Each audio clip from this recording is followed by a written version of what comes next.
through writing this book, George, I have the experience of 45 presidents of the United States, their spouses, their key aides. It's a huge competitive advantage to be able to adapt those lessons. Welcome to Your Intended Message, the perfect place for leaders and promising professionals who want to convey the intended message for greater success.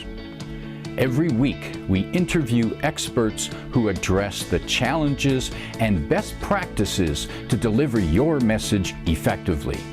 That might be one-to-one, one-to-few, or one-to-many. And perhaps the most important conversation, one-to-self. I'm your host, George Torok. My guest today is Jason Voiovich. Here's 3 facts that I think you should know about Jason. 1, he has a history slant to him because his 3 key facts are: one of his grandfathers manufactured the first disposable coffee filters in pre-Castro Cuba. 2, another grandfather invented the bazooka. And 3, a great-grandfather invented Neapolitan ice cream.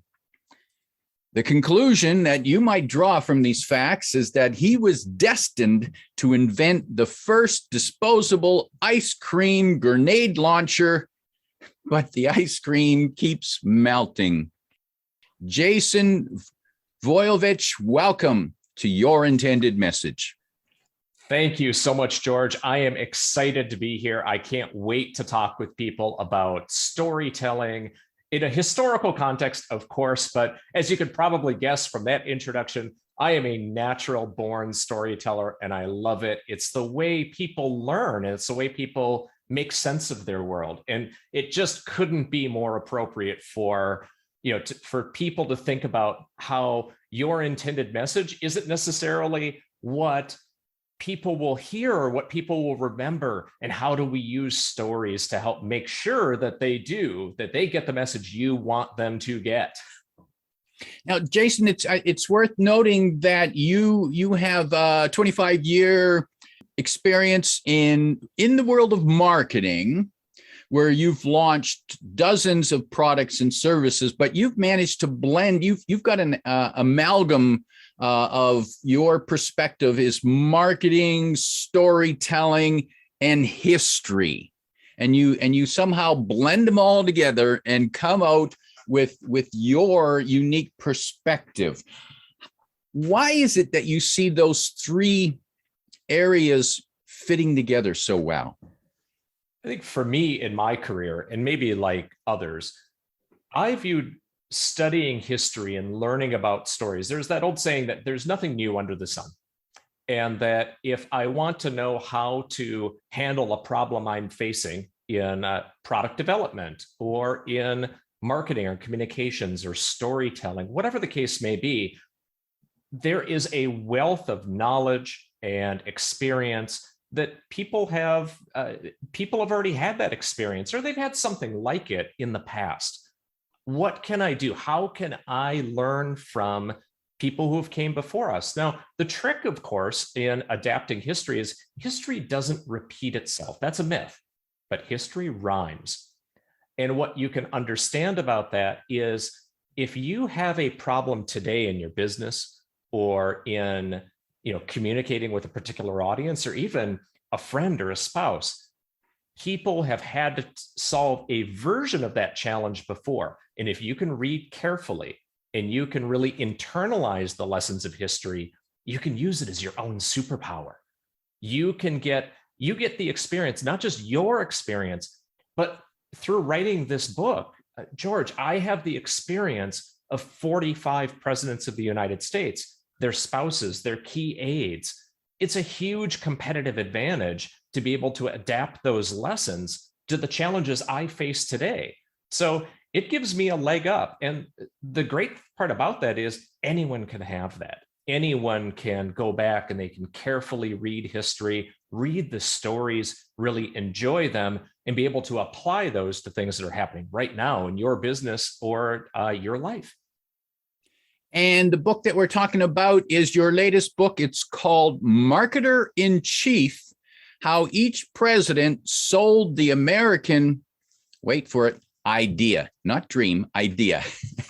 And what I find curious about your approach is that you have reviewed each of the American presidents from a perspective as a master, as their role as a master marketer storyteller, which is a different way of looking at. And I suppose that the chief of any organization, their key role is marketing, hence storytelling. That's right. Every president since George Washington has needed to tell a story about the American idea. And that story changes over time, right? In the beginning, it was all about what was the American idea at all? You know, when we think back to that era in history, not only kind of United States history, but Canadian history that's intertwined with that at that time, we see that the idea of a government based solely on the consent of the governed. We think about that now as something that's pretty commonplace in the world. It was not at that time. It certainly was not the case in Europe. It was not the case in Asia, Africa, South America. This was a completely new idea, completely new innovation in government and how people had a relationship with power.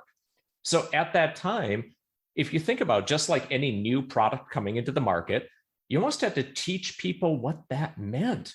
What did it mean to not have a king? What did it mean? You know, there was a lot of confusion at the time. People wanted George Washington to be a king because they didn't understand what kind of a government of laws and not people. They didn't really understand what that meant. George Washington, John Adams, Madison, Monroe, they had to help people understand just what the concept of that meant.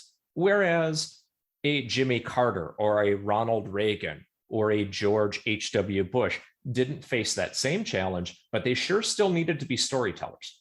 They needed to help people understand what did the idea of the United States mean that's different in 1980 than it was in 1780. Those are very, very different communication challenges, but at the heart of them all is storytelling and innovation and that evolution. And that's what the book tracks for each individual president, not just the big ones that we all remember, but we have chapters on Warren Harding and Calvin Coolidge and McKinley, all of those presidents. We thought, boy, I think I learned about those in history class, but I really don't know all that much about them. You'll get an opportunity to learn a little bit about each president, at least from that perspective, and maybe hopefully find a place where you could learn a little bit more. And so each of those presidents had a message to tell. And was the message always about the big idea? It's funny when you think about, you know, the message of the United States and what needed to be communicated at any point in time. Just like any product evolving in the marketplace, the communication needs change over time. What was critical for George Washington to communicate was not critical to what John F. Kennedy needed to communicate. They're very, very different points in time, meant very different aspects of the idea.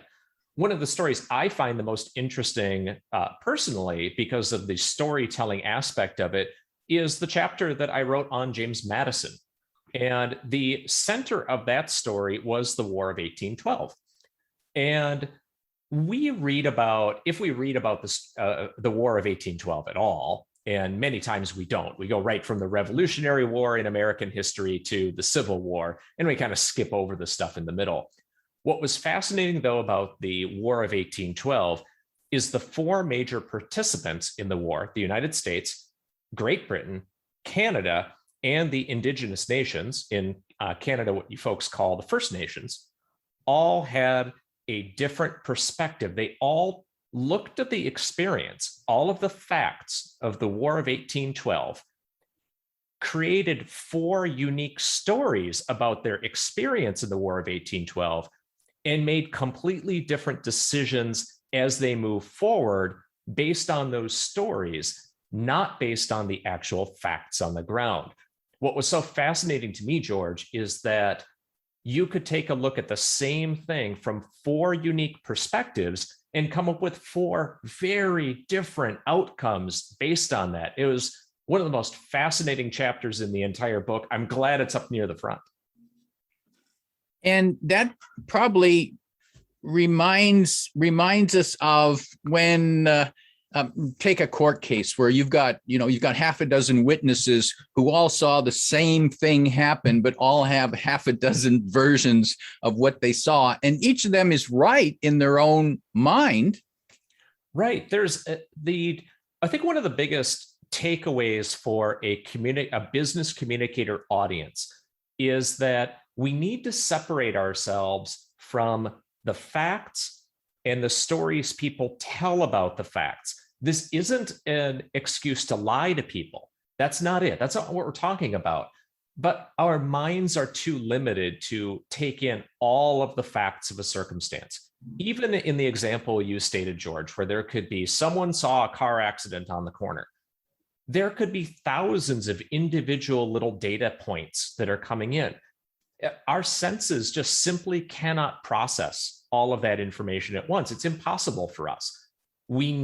Our brains absolutely do this. They take all that information in and they fit those disparate facts into a storyline. What's interesting when you take a look at how psychologists have tracked that over time, what we discover is that the storyline gets grafted onto facts very quickly.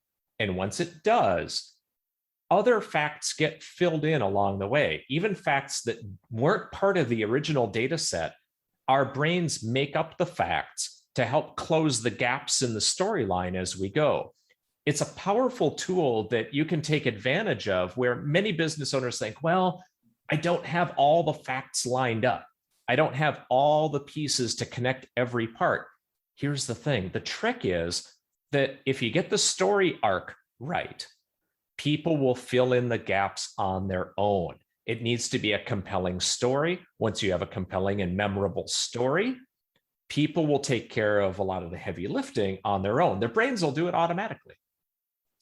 Now, that's interesting. That suggests that the story, that when you, as a marketer of any form, when you create a story, the audience that you intend the story for need to make the story their own.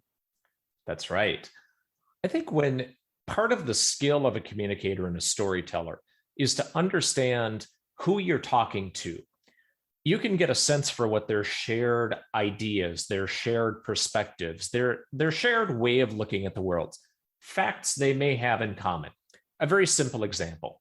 If you're speaking with a group of people who all graduated from the same university at the same point in time, you may be able to point to common experiences they may have had, common professors they may have taken courses from, a construction project that may have been going on at the time.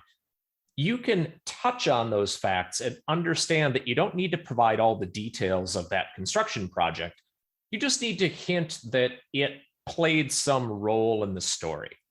It prevented something from happening, or it made something else happen. And you can make sure to kind of put you can have the beginning of the story, and you can skip a lot of the details towards the middle part of the story, confident that people will be able to fill in those details. Now, let's say you take that same story and you're going to a Rotary Club speech where you're going to be presenting that same story to a group of people who do not share that experience. You may need to tailor what details you add or take out based on what common experiences they have. So the skill for the storyteller is understanding what are those key pieces, what is the minimum amount you can inject into the story to complete the story arc, because it is more effective to allow the audience to fill in their own details. When they do that, they make the story theirs. When it's your story, it becomes something that is much more difficult to dislodge. It's more memorable. It's really, when you think about Well, what is your intended message? Your intended message is a collaboration between you, what you want to say, and your facts, and what facts they have, what experience they bring to the table. Your skill is to put those two things together so that you can co-create that intended message. When you can do that, then you've got something that's memorable. Then you have something that will stick. Now, if a marketer is presenting a story to their customers, their clients, if the customers have already had experience with the product or the service, they would relate to the story probably stronger, and they have their own version of the story to talk about how much they love the product or the service. But if the audience has no understanding of the product or service, how do you craft a story that reaches them? I think a couple of things that are important, and this is all about understanding your audience. Now, they may not really understand your particular product, your particular service, but what other common experiences do they have? What do we know about them? If you're in a kind of a business development or sales context, where did they go to school? What was their previous employer? What types of experiences do you believe they would have? So let's say you're in a situation where you're selling a customer relationship management software, like a CRM software package, and you're speaking with someone and they don't have experience with that CRM package.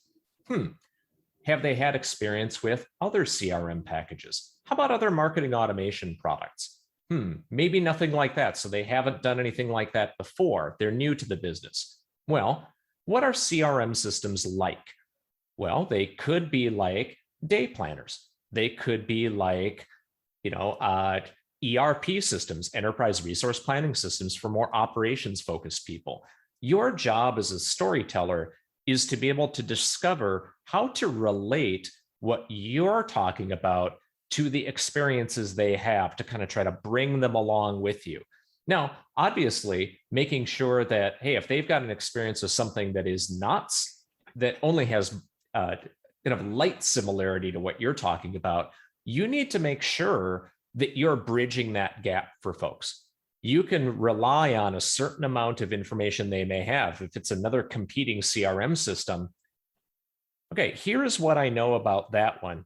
Here's how this one's different. And let's tell a story about how clients use this one that focuses on that unique point of difference rather than something that they share in common.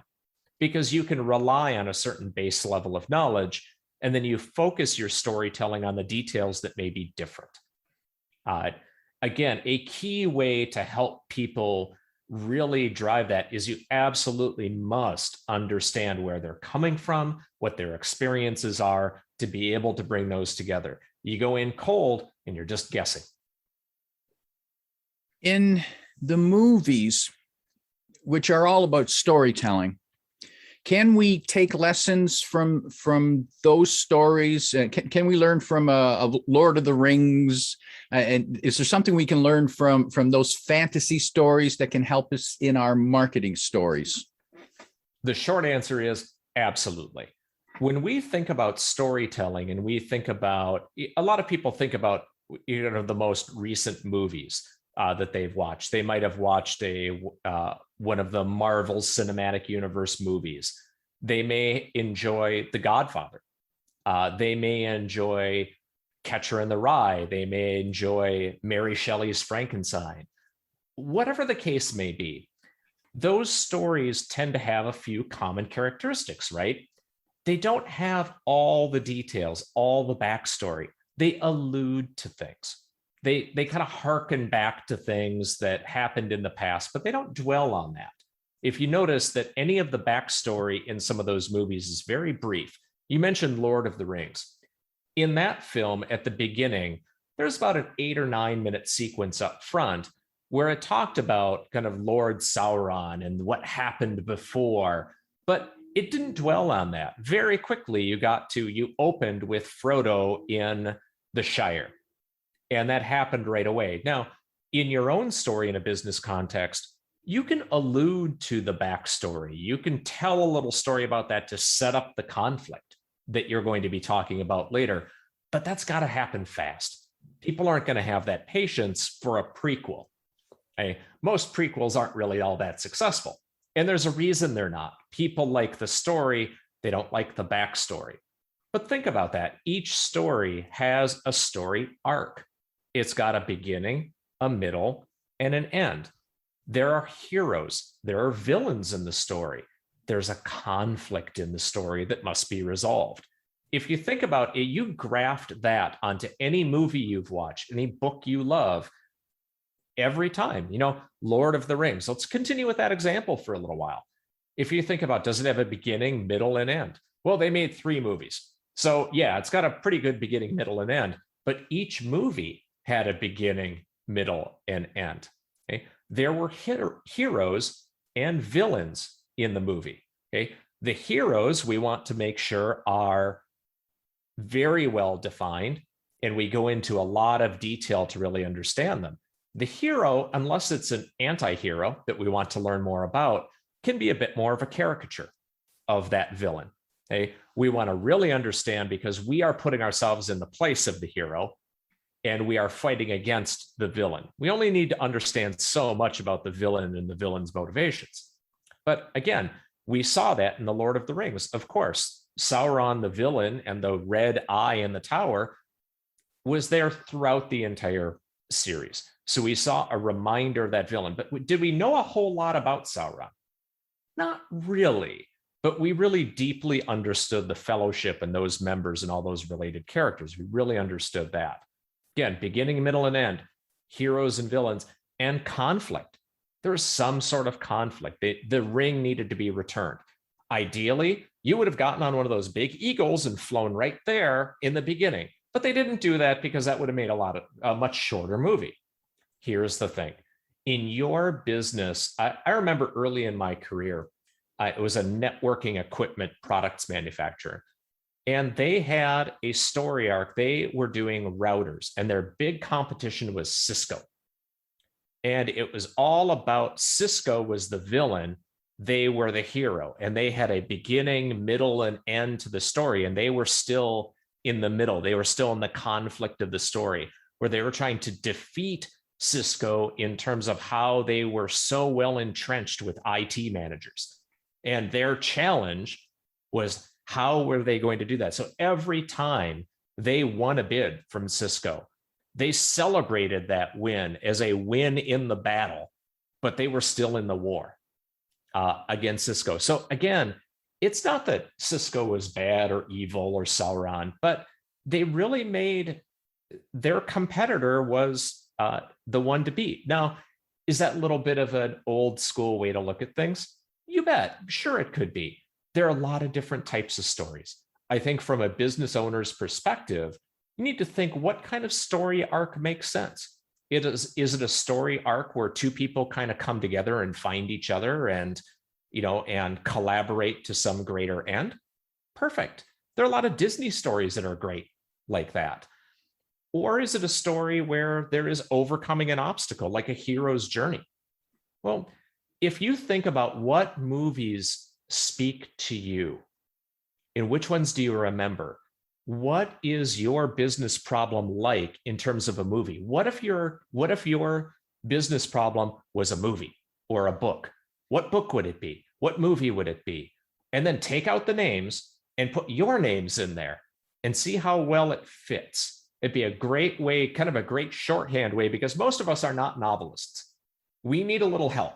But this would be a great way for business owners to do a really practical and, frankly, a really fun way to think about how they're going to communicate their next year, their next 5 years, their next forever in their business.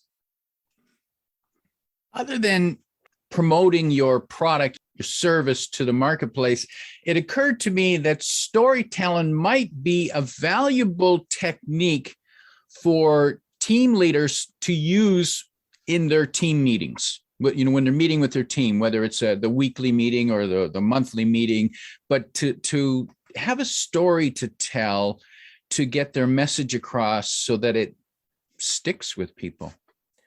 Absolutely. One of the best sales people I've ever had the pleasure to work with in my career would have the standard stand-up sales meeting. 15 minutes, you review the data, hit, hit, hit, hit, hit. Everyone's got their tasking. What he would do at the end is he would make sure to be thinking in advance of who was he talking to on the sales team that had a good story from the week before, something that happened well, something that didn't go so well, something that a client was doing that was exciting, and would always save the last 5 minutes at the end of the meeting. It'd say, hey, George, I'd like you to tell the story about XYZ company this week that you talked to. Talk to me about how what's the backstory quickly? What happened this week? What was the conflict you resolved? And then what are we going to do next? And he kind of had a formula for how you would do it. It was a storytelling formula. What was so great, it had two great impacts. Number one, everyone remembered the story. And he chose the story strategically to emphasize a particular thing he was concerned about the team learning or embodying in that next week. But the other thing is that it makes George feel pretty darn good to share that story and to kind of be on stage and be performing a little bit. He knew what he was doing. He knew that stories have a power not just to be memorable, but also to make people feel like they're part of the action. And in this case, each person each week was the center of the action. They were the hero in their own story. That's pretty cool. It was a great way to do team building. Retention was never a problem on that team. Everyone wanted to be a part of it. Now, it occurs to me that storytelling might be a safe or easy way to brag.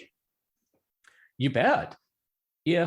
When I talk about here's how great I am, or here's how great our product is, that's fine. But most of the time as sales and marketing professionals, we talk about third-party endorsement or earned media or public relations, whatever the case may be. What we're really hoping for, right, is that someone else will brag about us.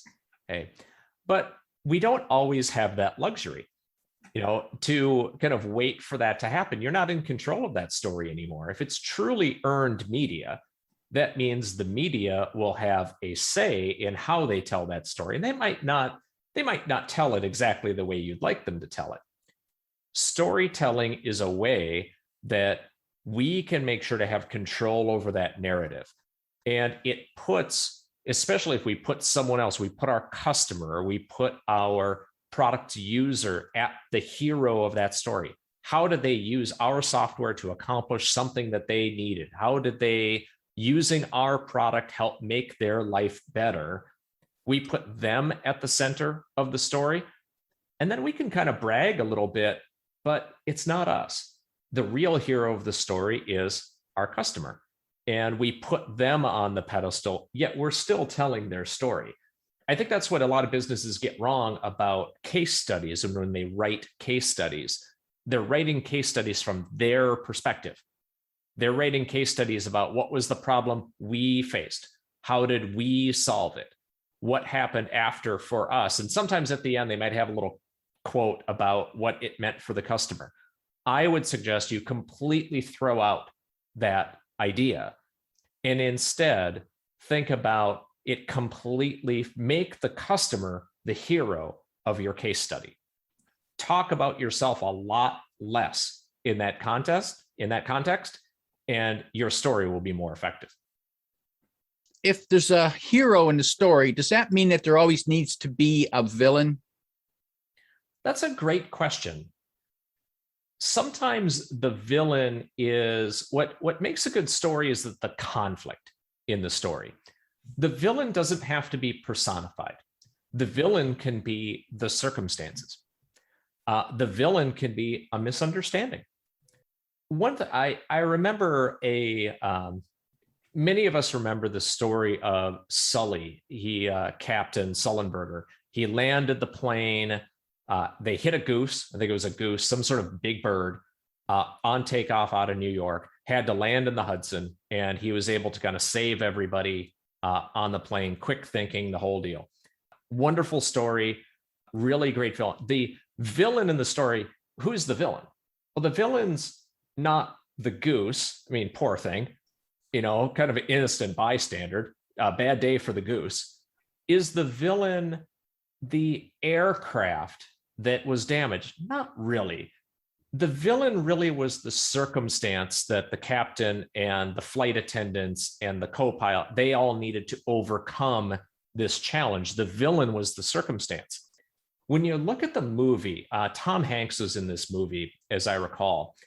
The thing I didn't like about it, and where they made the wrong choice from a storytelling perspective, is he was in kind of the Transportation Safety Research Board. In the United States, they have anytime there's a major aircraft incident, they go to a hearing to kind of get all the facts out.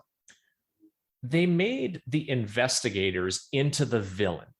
They made government bureaucracy and them asking questions of this hero into the villain, which when you actually read the transcripts and you actually read the history that was there, they weren't the villain at all.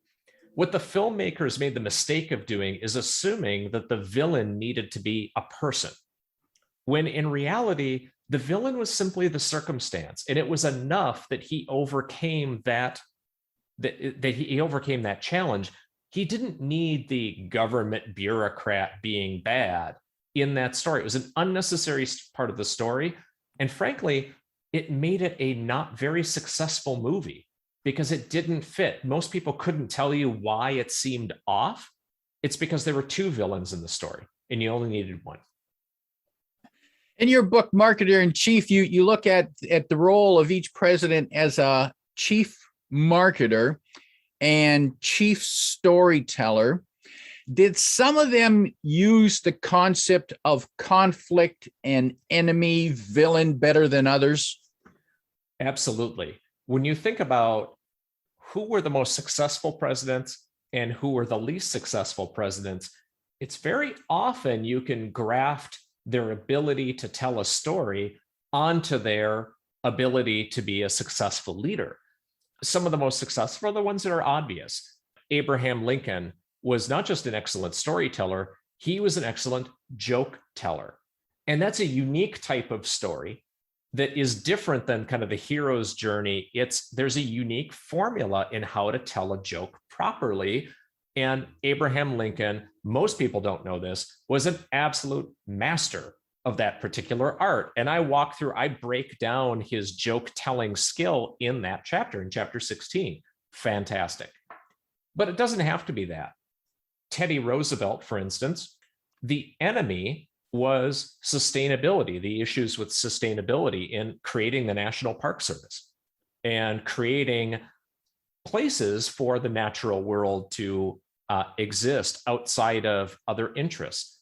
There are plenty of examples of great storytelling, but I think the one that I mentioned before about James Madison, his ability to take the narrative of the War of 1812, a war, frankly, that the Americans lost. There's almost no other way to put it.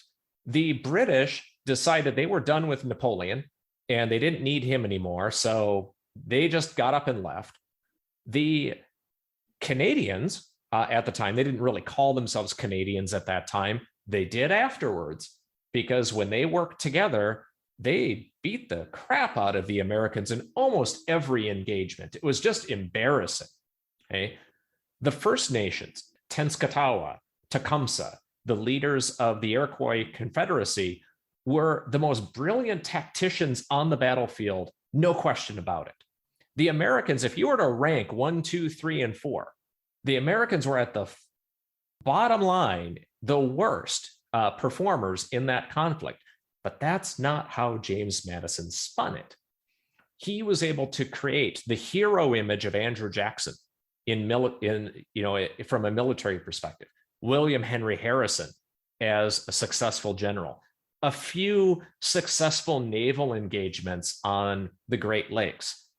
Kind of not really big deals. They should have just barricaded the St. Lawrence Seaway and it would have done everything. But they didn't do that. It just really not a great military success.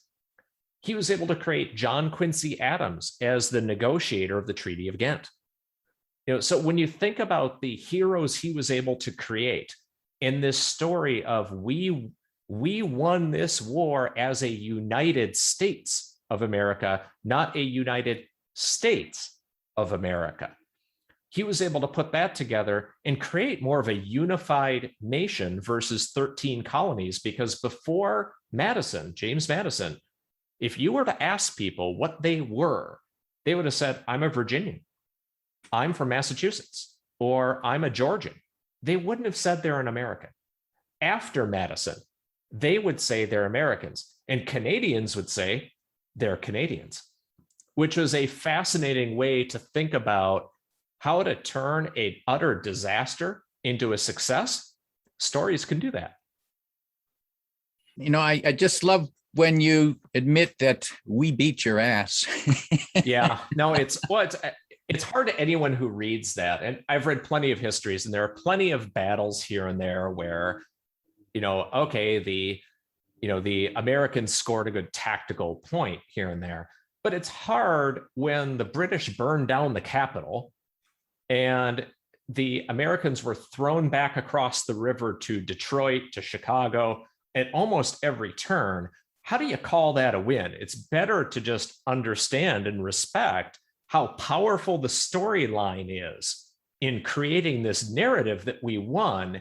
Is just, it's an amazing power. And that's why I wanted this chapter right up front in the book to drive home that your intended message is your intended story. It's as simple as that. And a reminder for listeners, the book Marketer in Chief, you can find that at all the regular booksellers, and you can also find more information about it at the website. The link is in the description. The website is marketerinchief.com. That's where you can learn more about that book. Jason, in drawing to a close, if you could, and perhaps you've done this already, if you could sit down with a leader of an organization and give them 1, 2, or 3 techniques or tips to help craft and deliver a better story to their team more consistently, what would that be? I think number one, if you want to tell better stories, you've got to have a better understanding of your audience. Unless you have a better understanding of your audience, it's going to be hard to know how much detail needs to go into the story. What do you need to put in? What do you need to take out? And what types of story would they respond to? And which type of story might they vibrate against, might kind of rub them the wrong way? Got to understand your audience. The second tip, there are lots of other tips that, in your own practice, George, you talk with people about how to present better and how to show themselves better. And I'd love to turn the question around on you in a second and what tips you have. My first tip is know your audience. My second tip is think about the story you want to tell as if it were a book or a movie that you like. What was it about that? What were the key details? Who were the key characters? Can you swap out those characters with you and your characters and your team? If you can do that, you'll start to get a sense. You'll have that kind of scaffolding that you need in order to kind of fill in the right details to tell your own good story. And here's the thing, you already know it's a good story because it works. You'll discover that lots of stories have lots of similarities. There are only a certain number of archetypes of stories. So know your audience and think about how you can leverage what history has already taught you is a good way to do it. George, I'm curious from your perspective, what tips would you give that same person about how to deliver a better story and deliver a better message? And I'm glad you asked that because it is a question I get often. And the key point, and as we discussed, is that the audience needs to be able to see themselves in the story. They need to be there. And when you are telling the story, you need to connect with them visually and emotionally. because those vision and emotion is what triggers their memory and triggers their imagination. And there needs to be a point to the story. If it's funny, that's always a bonus, but that's not necessary. Too many people think, well, I'm not very good at telling jokes. Then don't tell jokes. Just tell a story with a point. And just a very quick example, I told a story about my son playing soccer when he was, playing mini soccer, when they're about, 7 or 8. And I described the game and how the game came to a halt when there was this beautiful rainbow and everybody stopped on the field. But I described it from the side of the field, watching my son playing, and my frustration when he stopped to stare up in the sky instead of getting after the ball. And then finally I look up and then there's the rainbow. And the point was that people could sense my frustration and they could see the rainbow. I think that's a great story. The point of that story is I immediately got was that pay attention to your surroundings. Don't just assume that you're getting frustrated that your customer is not doing what you want them to do. Look up. You might see what they're staring at. Powerful lesson. My guest today is Jason Voiovich, who offers stories and perspectives from history, because even though history doesn't repeat itself, it does rhyme. If you like what you heard, remember to like, comment, and share this podcast. Come back every week for more practical insights to help you deliver your intended message. I'm your host, George Torok.